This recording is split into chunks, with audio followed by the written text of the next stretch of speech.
اس حوالے سے کیے کہ مارکیٹ میں بالکل انسرٹنٹی ہے. میں ایگری کرتا ہوں. اور یہ کیوں ہے؟ یہ ان لوگوں کی وجہ سے ہے. 2 مہینے ان کے ہو گئے حکومت کے. حال یہ ہے کہ آپ اسٹیل کی ریٹس کو دیکھ لیں, آپ سیمنٹ کی بوری کی ریٹ کو دیکھ لیں, تو آٹومیٹیکلی تو یہ تو ان کے کارنامے ہے. دیکھیں سنو جی. جو 10 دن ہم سنتے رہے, اب تو برداشت کرنا ہوگا. اور میرے خیال میں یہ سب کا حق ہے. ہم نے آپ کو بالکل آسانی آرام سے سنا, اب آپ کو سننا پڑے گا. اور ہم نے وہ جو بات کرنی ہے وہ ہم کرتے رہیں گے. جس میں یہ تو جو بات ہے کپڑے فروخت کرنے کی, یہ تو میڈیا پہ ہے. میں نے تو کوئی جھوٹ بولا ہے بتائے؟ اپوزیشن کی دوست میرے بتائے میں نے کوئی جھوٹ بولی ہے؟ یہ تو آن دا ریکارڈ ہے.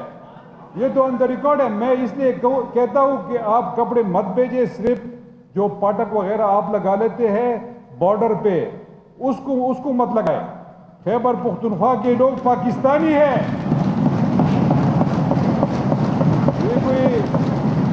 یہ کوئی باہر کی دنیا کی مخلوق نہیں ہے.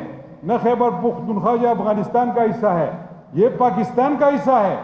لہذا یہ پاٹک مت لگاؤ, یہ کام نہ کرے. میں پھر آگے 2 باتیں کرنا چاہوں گا. جب سوات میں انسرجنسی تھی, حالات خراب تھے, انہوں نے وہاں یہ اٹک پہ انہوں نے یہاں پر بابک صاحب موجود ہے, ادھر پاٹک لگایا ہوا تھا کہ یہ لوگ نے پختون جو ہے وہ دہشت گرد ہے. یہ بابک صاحب موجود ہے, تو یہ نہیں چلے گا. ہم بھی پاکستانی ہے.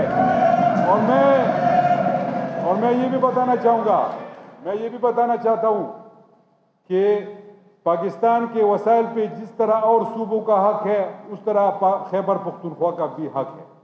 اور یہ حق ہم لے کے رہیں گے. اور مجھے امید ہے کہ اپوزیشن بھی ہمارے ساتھ کھڑی ہوگی اور ہم اپنا حق ضرور لیں گے.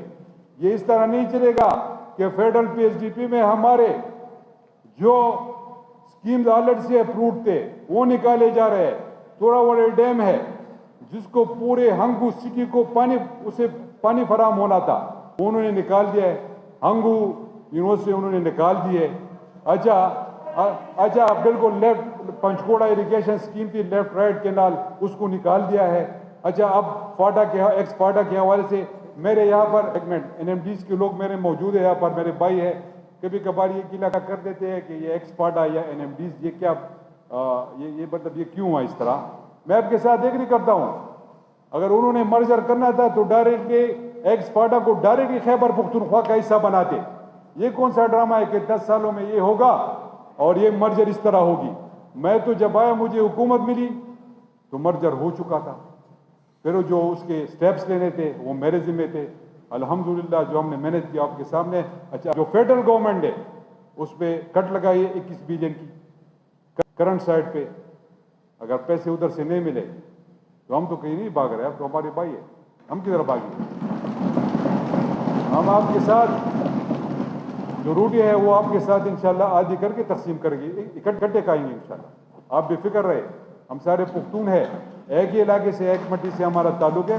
ہم آپ کو اس طرح نہیں چھوڑ سکتے. لیکن جو پہلے سے جو 100 بلین کا وعدہ کیا گیا تھا وہ ابھی تک نہیں ہو پا رہا. تو میں یہ کہنے کا مقصد یہ ہے جو ہمارے فیڈرل گورنمنٹ جو آئی ہوئی ہے, امپورٹڈ گورنمنٹ, یہ جو کام کر رہی ہے یہ خیبر پختونخوا کے حق میں نہیں ہے اور اس میں ہمارے لوگوں میں ریزنٹمنٹ آ رہی ہے. تو اس لیے کہنا چاہتا ہوں کہ اگر حکومت نہیں چلا سکتے تھے تو پھر پنگا کیوں لیا تھا, پھر حکومت کیوں لی؟ اس لیے لی تھی کہ این آر او اپنے لے کرے, اس لیے لی تھی کہ ای سی ایل سے اپنے وہ نام نکلوا دے, اس لیے کی تھی کہ عدالت سے اپنے جو آپ ضمانت پہ ہو 60% آپ کا کیبنٹ جو ہے وہ بیل پہ تھا اور ہے بھی, اس کو آپ ٹھیک کرا دیں. یہ کون سا ہے کہ سٹنگ چیف منسٹر پہ آپ ایف آئی آر ڈال دیتے ہو؟ یہ کون سا ڈرامہ ہے؟ اچھا کہنے کا مقصد یہ آپ اختیار ولی صاحب جس طرح آپ کو سنا, میں وارن کر رہا ہوں,